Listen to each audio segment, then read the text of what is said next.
तुम्ही बघा, ज्या दिवशी आपण आपल्या घराची वास्तुशांतीची पत्रिका माहेरी घेऊन जाऊ ना, त्या दिवशी सगळं बदलेल, सगळं. अहो, आपण लवकरात लवकर आपलं घर बांधायला हवं. आपलं स्वप्न आपण विसरून चालणार नाही. तेव्हाच एक गोष्ट आहे, मी माझा अपमान सहन करू शकते, पण कुणी तुमचा अपमान केला तर मी नाही सहन करू शकत. लक्ष्मी, अगं पण आपण घर कसं बांधू शकणार आहोत? अगं जेव्हा माझी नोकरी होती तेव्हाही ते शक्य झालं नाही, आणि आता तर अहो, तेव्हा तुम्ही एकटे कमवत होता, पण आता मी आहे ना, मी आहे जोडीला हातभार लावायला. निवास, अहो, आपण जर एकमेकांसोबत असू ना, तर आपण आपलं प्रत्येक स्वप्न पूर्ण करू शकू. निवास, मला माहिती आहे तो दिवस लवकर येणार, ज्या दिवशी आप्पा अख्ख्या गावासमोर आपल्याला प्रेमाने आशीर्वाद देतील. दादा पुन्हा एकदा मला लक्ष्मी म्हणून हाक मारेल, तुम्हाला जावयाचा मान मिळेल, आणि निवास, आपल्या मुलांना कळेल की त्यांचे एक आजोळ आहे, आजोबा आहेत, मामा मामी आहेत, असं नक्की होणार.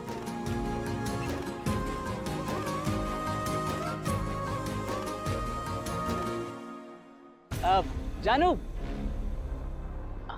जानू, जानू,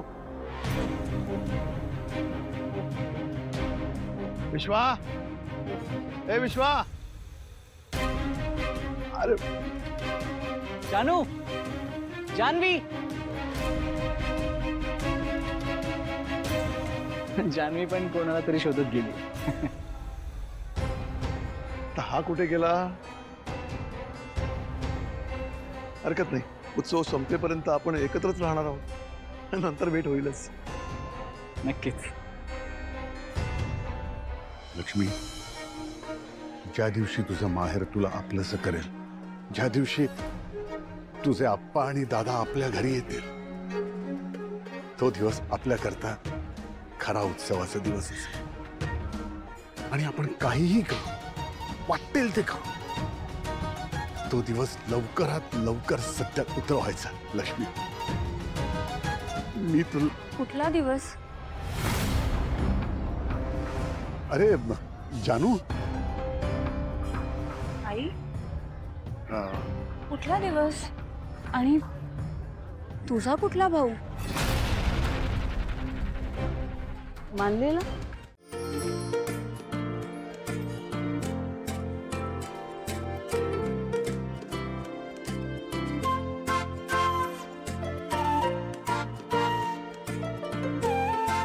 हो ना मॅडम, हो ना मॅडम, ती आता हवेत कोणाला नमस्कार करते?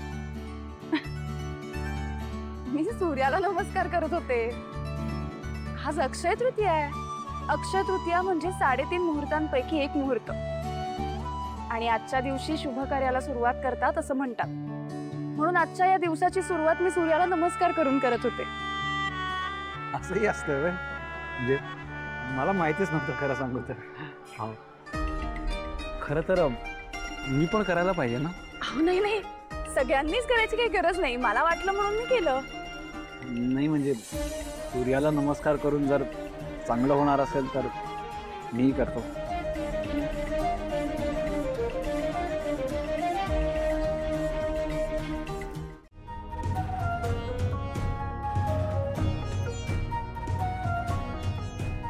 देवी आईचं मंगळसूत्र म्हणजे हे बाबा देवळातलं पुजारी असतील.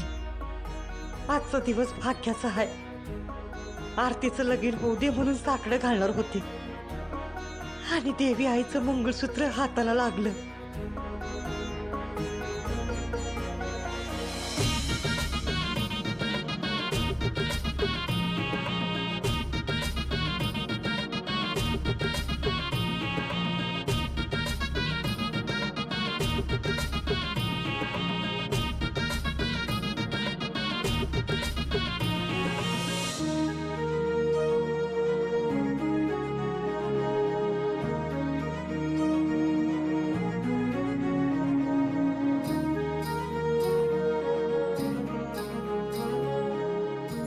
लय पुण्याचं काम करताय बघा.